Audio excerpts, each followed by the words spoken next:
häid saabuvaid jõulupühi, head tartlased.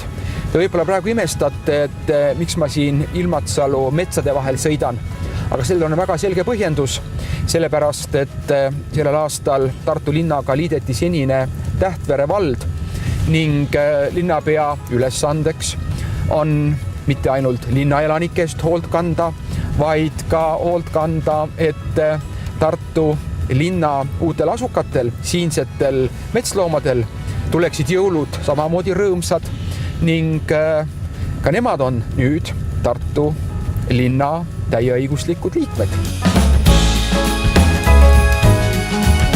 Lõppev aasta on olnud Tartule väga hea aasta.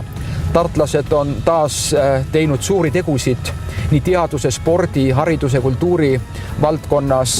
Tartu Ülikool on maailma edetabelites tublisti ettepoole rühkinud. Meie tublid sportlased Julia Beljajeva, Rasmus Haugasmägi on pannud taas terve maailma enda saavutustest rääkima. Tartu on rikkamaks saanud uute lasteaedade, Rõõmupesa ja Naerumaa lasteaia võrra, mis räägib sellest, et Tartu on Eesti hariduse keskus. Tartu Kaarsild on käesoleval aastal läbi teinud põhjaliku remondi.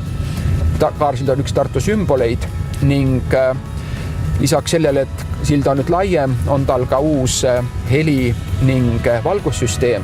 Oluline on ka Tartu turuhoone põhjalik rekonstrueerimine, mis lõppevasse aastasse jääb.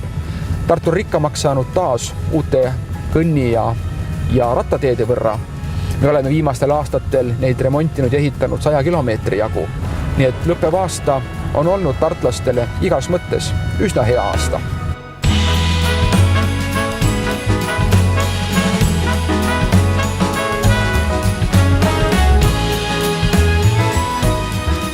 Tartu linna metsaelanikele on nüüd jõulukost siia söödakohta, teede ristumiskohta maha pandud.